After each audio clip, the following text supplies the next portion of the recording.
назваться. Фамилия может быть такая приятная, Димчикова Виктория. А на этот раз она для вас приготовила, специально написала песню «Ногала». Опять же, о том же. Но почему ты не обращаешь на меня внимания? Вернее, не обращал внимания 20 лет назад, вернее, 10 лет назад. Ведь я же достойна внимания, и ты пожалеешь, что не обращал внимания. Димчикова Виктория. Ногала. Встречайте.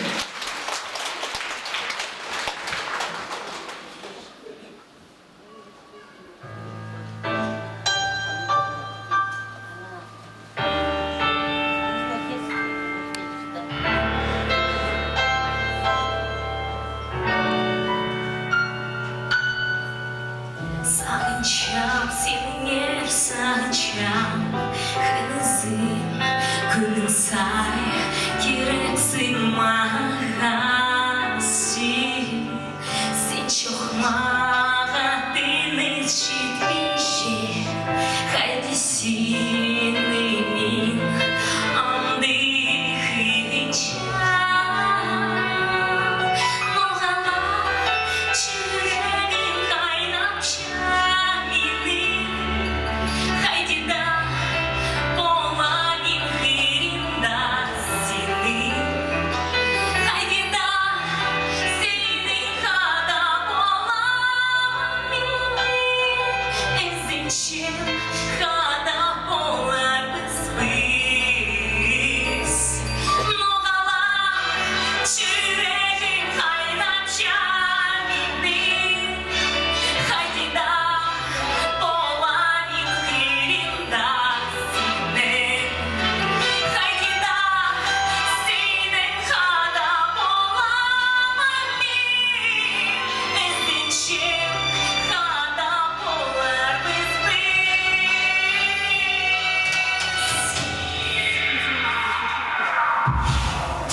Димчикова. Аплодисменты ваши.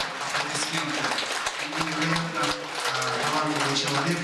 И композитор, можно сказать, первая песня «Путь дорогу». И Виктория является мамой 3 мальчиков. Аплодируем. И творческих ей удач. С таким природным голосом нужно завоевывать, мне кажется, пьедесталы международных конкурсов. Пожелаем ей... Аллас. Аллас. Она, кстати, знает хакасский язык. Совершенно.